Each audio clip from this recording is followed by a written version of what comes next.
Gesetz im Land, ein 10.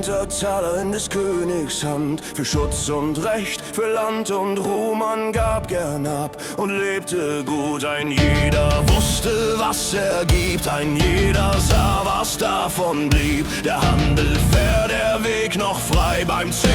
war kein Raub dabei.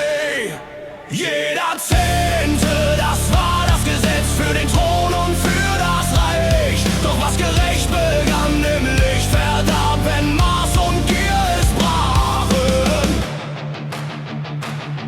Der König sprach von neuer Pflicht, von großen Plänen, fernem Ziel. Ein Turm, ein Fest, ein neues Heer, nur etwas mehr, sprach er, das ist nicht schwer. Er zählte mit kalter, feiner Hand, die Taler rieselten in seinem Schloss. Was gestern reichte, reichte nicht mehr, der doppelte 10.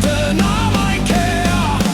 Jeder 10., so fing es an, doch Gier fand kein Ende. Was man einst gab aus freien Stücken, wurde nun zwanghaft abverlangt. Geschenke glänzten für des Königs Frau, der Hofstaat feierte mit Radau. Prunk im Saal, Gold an der Wand, doch draußen immer leerer des Volkes Hand. Er rief nach Krieg, nach Ruhm, nach Macht, nach Feinden, die er selbst benannt. Doch Wege brachen, Brücken fielen und Kinder lernten in Ruinenhalle.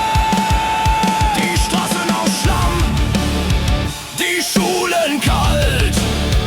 Doch der König feierte und nannte es Gehorsamkeit. Geduld, sagte er leis, es dient nur eurem Wohl.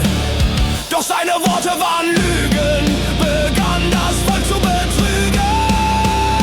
Jeder 10., das war vorbei, jetzt nahm er sich den nächsten Teil. Er nahm vom Brot, er nahm vom Haus und nannte es Pflicht fürs arme Reich. Ein jeder zahlte nun 5-fach mehr, ein jeder merkte, der eigene Beutel war leer. Keiner mehr frei, jeder litt, während der König mit voller Hand genoss.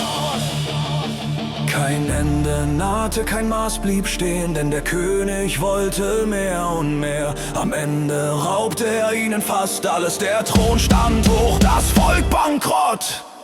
Jeder 10.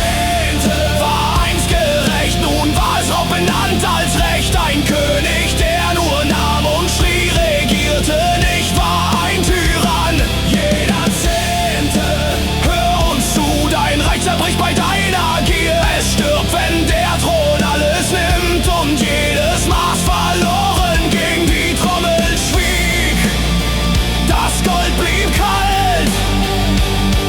Ein Reich fällt nicht im Krieg, es fällt, wenn Unrecht herrscht und keiner mehr zahlen kann.